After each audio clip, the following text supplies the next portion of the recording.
Defense wins championships, they say, and today I'm going to be giving you everything you need to know about NBA 2K26's defense. It's going to be a deep dive to help you understand the new systems and some of the old systems and how they've changed into what we have now. You're going to be a lot better. You're going to have awareness and you're going to be able to help win more games because of the information I'm going to share. So make sure you take some notes, sit down, lock in. Make sure you like, subscribe, and comment because it takes 2 seconds and it's appreciated. With all that being said, it took me over almost 200 hours to get to this point, as well as gathering information from Mike Wayne, the gameplay director, who basically runs this whole thing. And it is very important to kind of take notes from him directly and understand what exactly he said. You can go on Twitter or Reddit, and he's there very active sharing information. So everything you're going to be hearing partially is his quotes, as well as my personal experience and top players who I've talked to and shared discussions about what we're seeing out here at the moment. Okay. So with all that in mind, let's lock in. Let's do it. And in the background, you're seeing my 6'8". It's not a lockdown, but it gets a lot of blocks. I've gotten a lot of steals with it, and it's pretty good. As you can see right here, I have 180 hours, okay? So I do have a lot of time on the game, and the reason it took me this long, because I didn't want to just put out a video to get clickbaits, wanted to thoroughly investigate different things that are in the game that needed, some type of understanding. And now we're going to go ahead and just jump into the conversation about what this year's game is. So the first thing I want to say is a lot has changed, okay? From the steals, the ball physics, as far as bump steals, and also flux. And then contest has also changed a bit. We already know that last year was the first year that they implemented jumping to really, really have a deeper impact. But we got confirmation from Mike Wayne, and he helped explain that. We're going to start off with Mike Wayne's quotes. One of the first things that he mentioned was positioning. Okay, it's very important for you to position yourself right in front of the shooter. Okay, so what does that mean? You have to stand right in front of them to contest. Okay, and this is common sense, right? You'll get a higher rating if you just stand right in front and get that jump contest. Now, there's another quick factor, and there's some things to take note. This year, if you're standing next to somebody, you can no longer just get a good contest just because you're there. That's something that was in the old 2Ks, and it was actually a very bad mechanic because you don't even have to play good defense. You could just follow somebody and then hope that they miss because you were close enough to them. Now, that doesn't give you any really big, heavy contest, and people could shoot right over you if you don't put your hands up. Secondly, your hands up is actually only a small buff to your defense. Okay, which means that you're not good enough with just putting your hands up. Okay, and on top of that, your perimeter defense plays a role on your hands up. So as you sit here and just try to stand next to somebody and say, I was close to him, I had my hands up. If you have low perimeter, that contest will not matter as much anyways. So that's a big factor. Another factor is the height. Okay, so if you're a smaller defender and you have a guy who's tall, right now the 7'4s, which I'm going to talk about later, is a problem. And what I want to try to help you guys understand is 7'4s aren't the problem, it's the contest. If you have a 7-footer who jumps and tries to contest, it's going to be a lot better than your 6'3" guard trying to magically put their hands up. Okay, so keep that in mind. And now what I want to kind of talk about with that it's important to note, yes, hands up is decent if you're standing in front of somebody, but your block attributes will play a major role in this year's game. So what does that mean? Well, your block rating is not only going to determine if you actually get a block, but it determines the type of jump animations that you can get. So maybe you'll jump very slow and light towards somebody when you have a low block rating compared to when you have, let's say, for example, a 74 or 78. The two builds that you're watching on this video has a 74 and a 78, and they get a lot of decent blocks. But I have my perimeter high as well.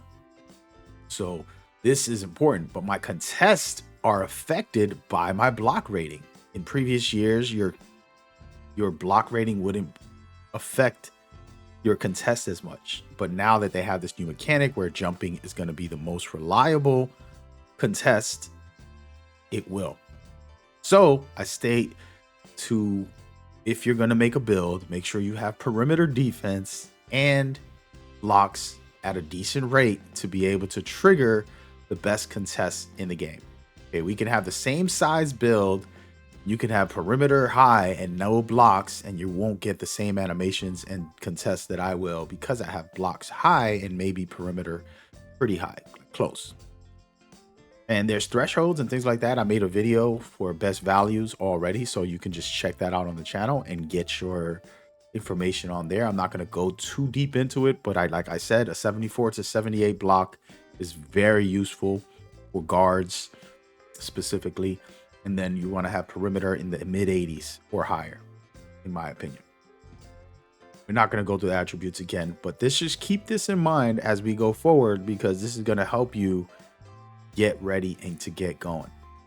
And now I want to actually take you through a quick demonstration very quickly and easily so you can understand how this all works. We're going to actually look at some live gameplay. So I'm here in the blacktop, and we're going to go into this one-on-one. But I want you to pay attention to this. My character, whenever I'm close to a player, you see right under my feet, there's 3 shade colors, right? If I go to the right, Brunson's going to have to be on my right side. If I go to the center, he's in the front of me.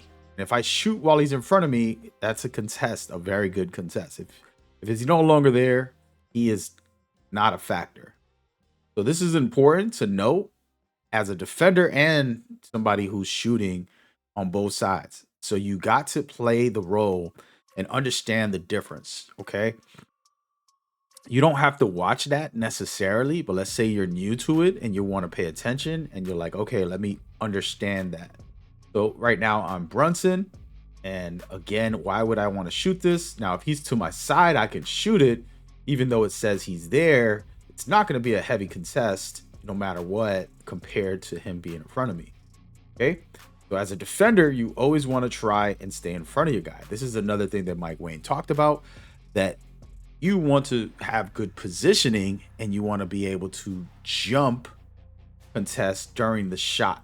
So if I was to shoot, the contest has to be there. You can see it's 20%. I wasn't fully close to him, but I was close enough to get somewhat of a contest.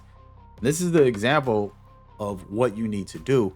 Now, what I want to talk about is another thing.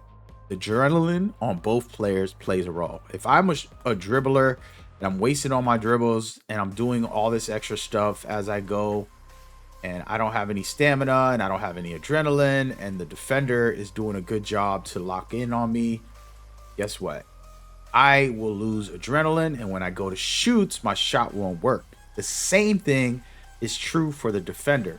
You look at Brunson, I'm spamming steal. I have no adrenaline bars, so if I go to contest, it's not going to be that high. You can see that it was open because the defender's adrenaline does play a role in their attributes, both the shooter and the defender attributes. So you can see I have 3 bars right now. If I go to reach, which I'm not doing it on purpose, there goes 1, there goes 2, there goes 3. Now I have no adrenaline, and when he goes to shoot, no matter how good I am, my contest won't be as great. And you see he hits an open shot. And by the way, I'm using 2 controllers to do this demonstration on my phone. But that example is exactly what you got to keep into mind. I'm not telling you not to reach, but if you do, you're wasting an adrenaline and you're going to lose out on good steals. You see how slow Brunson is stealing now? That is not good. And when they're going to shoot over you, you'll get mad. I contested him well. It said nothing. Oh, not good. That's because of that reason. Okay. So that is something to keep in mind and to factor in as you play. And I promise you, you're going to be like, okay, this makes a lot of sense now. I don't want to waste my adrenalines trying to spam steal. I want to just get a good contest if I got full attributes because of it. Okay. Now, another factor, this is probably one of the most important as a defender. Okay. When I'm guarding Brunson, I'm paying attention to what dribbles he does, and I can tell if he's wasted an adrenaline. If he's doing too much spammy moves, he wasted an adrenaline just by doing some dribbles. Second way that the shooter, the ball handler, loses adrenaline is if I body ride him while he's moving. If I body ride him and he's moving, it's going to help him lose an adrenaline for that.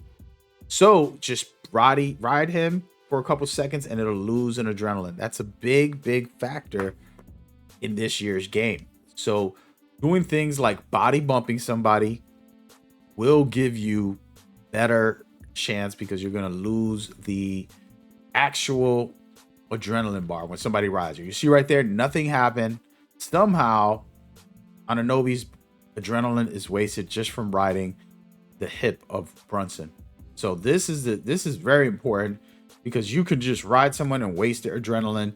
Now you know, hey, I just rode him, body bumped him, and it caused me to lose adrenaline. So even just body bumping somebody can play a role in losing all adrenaline. Now that person can't shoot. Okay. The same thing is true for you. If you lose it, if you lose the actual, setup here where you're trying to defend and somebody breaks your ankle, you can lose the adrenaline. So instead of them losing it, you can lose it. So let's just say, rode me right there, I can go. And that is a big factor. Okay. And so those are things that you want to pay attention to as you play the game. Now, another big factor that a lot of people don't know is being able to cone the map. So I want to do this. You see this right here? I'm cutting off the map. If there's a defender that I'm guarding, I am not necessarily guarding them. I'm just stopping them from getting to the rim, doing this kind of cone area to protect the zone. It's like cutting off their angles and stopping them from getting to the rim. Pretty much my main focus. A lot of players are chasing the players. You don't want to chase them. You basically just want to keep moving back and forth, go around the whole perimeter to stop them from getting there. Now, of course, you're going to stay in front of your defender, but as they move, you're also moving with them and just coning off the area. And it's basically cutting off their angles. Okay, that's the key. It's not what you're thinking that I got to guard up and play some crazy defense. You just want to cut off the whole court and stop all their angles. This is the key, in my opinion, to being a decent defender. Now, don't get it twisted. That's not the only thing. I'm going to talk about a couple of other key factors that a lot of people do that is not good. One of the easiest ways to defend if you're a beginner is just give them 2 or 3 feet and then challenge them to shoot that shot. Like if they're that good and they can hit that shot consistently, cool. If I play them tight, they're going to just walk right past me. Sooner or later, I'm going to end up behind them and they'll just go. So it's not worth playing people tight unless you're a true lockdown and you have team help and you have a whole system that's supporting you to bump them. But other than that, you want to give them room. Right now, he's forced to try and make something happen. And if he runs into me, he's going to bump me. If I win that animation, I'm good to go. So those are the kind of things you got to pay attention to that are going to help you as a player. Okay. And it's important because now if I'm short, I do need to get a little closer because I'm too short to contest from far. I can't do, if I'm 7 feet, I can probably be right here. But since I'm small and I'm guarding a taller guy, I do want to get a little closer just in case he does shoot. And I want to have my button ready to shoot. Okay, this is very key. And this year, like I literally have the finger on shoot on contest at all times. Like I'm always ready to jump because it is very difficult. So this is another factor to take into account. So again, the spacing depends on the actual defender. If I pull a 7-footer out here, you're going to see and say, okay, wow, he's giving him more space. Like, oh, OG right here is pretty tall, so I can go from right here and still get a good contest. If I start backing up this way, this would be for a center. Center can definitely contest Brunson's jumper from this far, right? Look how much contest I can get. So those are the factors on defense. And again, another big thing that I want to talk about that's going to help you is the L2 and R2 plus the right stick. We're going to get into that right now. I mostly want you to watch the actual camera on the controller and understand something. When I have a player attacking me and he goes forward, I'll tap L2. I don't need to hold it. I can just tap it. Okay. This is important because it's a body bump. If I hold it the whole time, it'll put me in a stance to have agility. You can see right here, this is me with my agility running back and forth. But agility isn't the only answer, because there's plenty, and I mean plenty, of speed that can go with the game. So think of L2 as your agility play style. Okay. And we're going to just miss this shot on purpose. Well, actually, maybe not. We'll make it. We're leaving that blooper in there, guys. We're leaving that blooper in there. So my agility allows me to do left, right, laterally. And depending on how fast my agility is, I can move faster, responsive. I don't want to hold this the whole time because somebody's going to break my ankle. I want to have my speed to be able to move around with my left stick solely, as you can see. Then if I need to bump them or try to wall up a little bit, I'm going to hit that L2, maybe hold it. But I can also use turbo in between. I don't want to use turbo the whole time because I'm just going to look like a chicken with his head cut off, doing all types of craziness. Okay. That's not what you want. So that's the kind of thing. And it's funny, I'm using both these controllers to show this demonstration. But those are the kind of things that you got to pay attention to and understand that the game is the game, but you have control over this. And so now being able to understand, I got an L2 a little bit, and then maybe you beat me. So I'm going to hold turbo a little bit and let it go. I never want to just hold on to turbo and L2 the whole time and just run around like this. Always tapping L2, tapping turbo for a boost. I don't need to run the full court. I'm here stopping a player from scoring. My job is to stop. Now I can hold down on the right stick so I can get a hands up contest. Okay, so this is good enough. And especially for somebody like OG against a small Brunson, you're going to get a way better contest just putting your hands up than not putting them up. Okay, we talked about earlier, of course, jumping is going to be an even better factor. But the point is, it's still the same, right? You're still the same, and it is not going to change much when it comes to jumping. But now I want to get into another factor when it comes to defense and these little principles. Personally, it depends on your character. The agility is really unresponsive for low agility, and your perimeter agility, your speed, you want to get used to it. You want to get used to having to, oh, he broke my ankle, I gotta go this way, I gotta go that way.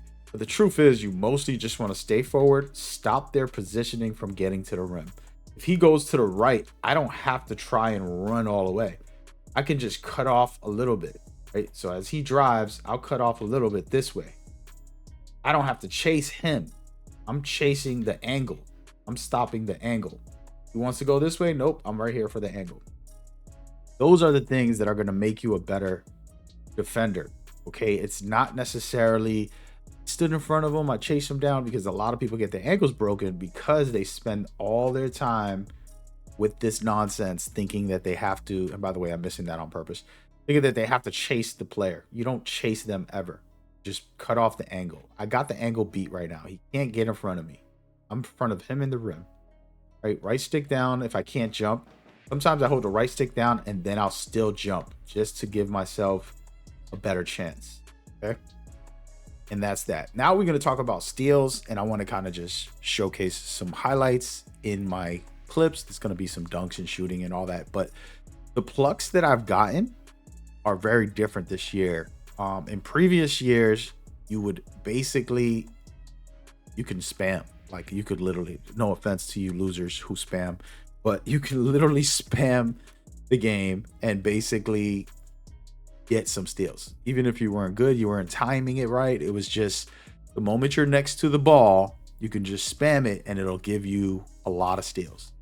And then also, if you just ran towards the ball hand and blitzed it, is what we call it, you can get a lot of steals. And it actually this year exposes that the game was basically an ABC game for child's play, because they allow people who don't have any actual skill to get a bunch of steals. So this year they kind of nerfed that for the most part, and the steals have a new system. So the first system is you have to get a precise pluck on the ball if you're going to reach. If not, if you physically hit them, they're going to call the foul, which is actually reasonable in my opinion.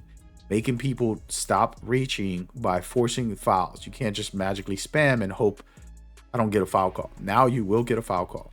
So having precise angles, and this is going to take a lot of practice. It's going to take a lot of lessons on when to pluck and how to pluck. Okay, there's definitely specific moments. You see right there, I had the absolute best angle on this guy to steal the ball with my left hand as he dribbled it. Okay, you see right there, I get the easy pluck. I didn't reach into his body. I didn't go too far. I literally plucked as he was far away. These are important things that a lot of people don't really consider. And there goes another one. Now, this one was me basically testing reaching when I have the body up. So I have a strong body up. I have a 90 plus steal. Perimeter's high. Everything is high. This is a lockdown build. And when I got this bump right here is when I chose to actually steal the ball. Cooked them right there with a quick steal. And these are the kind of examples of what I've been testing on when to steal, how to steal. Okay, don't worry about the blocks. We'll talk about that in a second, but it is definitely doable to get pluck steals this year if you take your time and focus on the things that I'm talking about. Right. Another big factor for pluck steals, which is the easy version for this year, is when someone does like a behind the back, they're the most vulnerable that they can be, and they're going to get the ball stolen pretty easily. Okay, so if you see somebody doing a behind the back, just go to the side where the ball is going to be, and you can shut them down easily with that. Okay, that's very key, and you'll be good to go. Another big factor for those type of steals is basically pushing someone towards one side. So if I play your left side the whole time and force you to dribble only one side without crossing over or behind the backs or anything, then I have the advantage. If you come to that side, I can try to get a steal, or I can try and make you lose control of the ball by bumping it. Physics, basically. Think about a physical ball. It's like, well, you can't just bring the ball over to the other side and magically get a play. So that is what's good this year, and that's how you do it. And there's a lot of little nuances that you can't teach right away. I would have to do like hours worth of footage and breakdowns, but you can see I'm getting plucks, quick steals, and then just scoring. And that's what you got to do. Now, I just want to talk about blocks because you've probably seen a bunch of them in these clips. The truth is, blocks are very easy this year. You have to ride the person's hip at least. Like you see right here, I rid his hip. Once I got in contact with his body, I jumped for the actual blocks. So I wait until I'm literally on them. Okay, so if you watch this one specifically, the moment I ride his side is when I hit jump. Banger. And I got it. It was perfect timing. Sure, that's something you can't teach. You got to practice. But the riding the hip gives you better block animations. So just make sure you're on someone's side when they go up for the actual block. And you just saw right now, which is a feature also that Mike Wayne put into the game. Shout out to Mike Wayne. When someone's posting up, the ball is a little more vulnerable, especially when they're further from the rim, so that there's no L2 cheese. I know that, and Mike Wayne have confirmed it, but I just been stealing anybody that's posting up. I don't care who it is. I got a lockdown build. You're posting up and you don't pass it. Thank you. And so that's what happens right here. It's nothing special. I'm not doing some magical. I'm more skilled than you guys. Trust me, that's not the case. I don't consider myself top player of the world. I just have fun and I test this stuff thoroughly every single time. So those are the kind of things that you want to do when you're playing.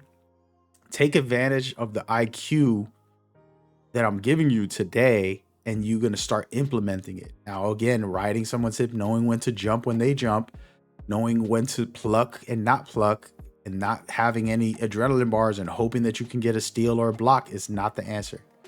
Okay, you got to have some defense on your build. You can still do these things without it because there's a skill and a percentage of randomized elements that could happen if you time your blocks well and all that good stuff.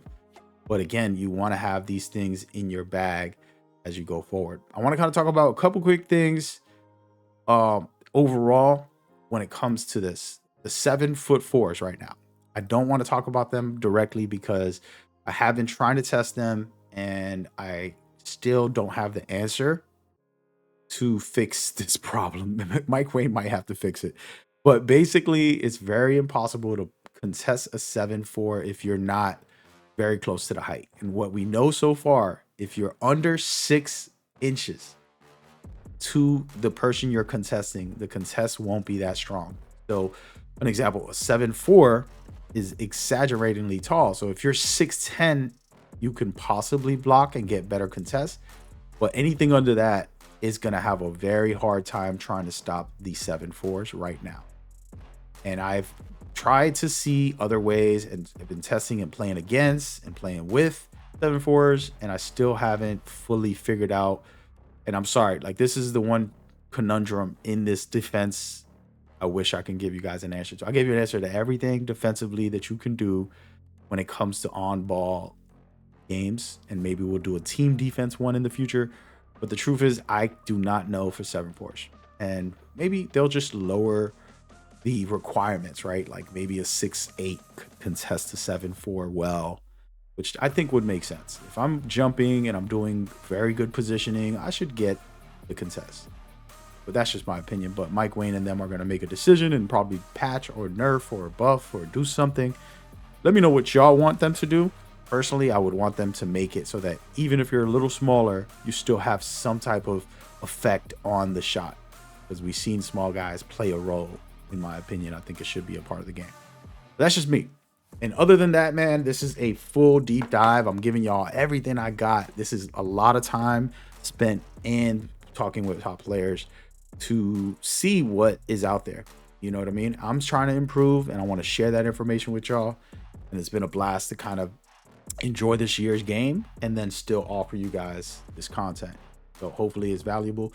And I love you guys, man. Much love, peace and love. God is good. God is great. God bless y'all, man. And we're gonna close out with a very quick thank you. Like and subscribe and comment if you rock with me and want to show support. It doesn't cost you anything and it's very much needed. Right? Y'all be safe. By the way, got a deep dive into some really good stuff on the channel right now, of best value, so you can learn a lot more that's probably better than this video because it's going to teach you further builds and what's effective and what's not. Enjoy that. Catch y'all on the next one. Y'all stay safe, take care, stay blessed. Peace.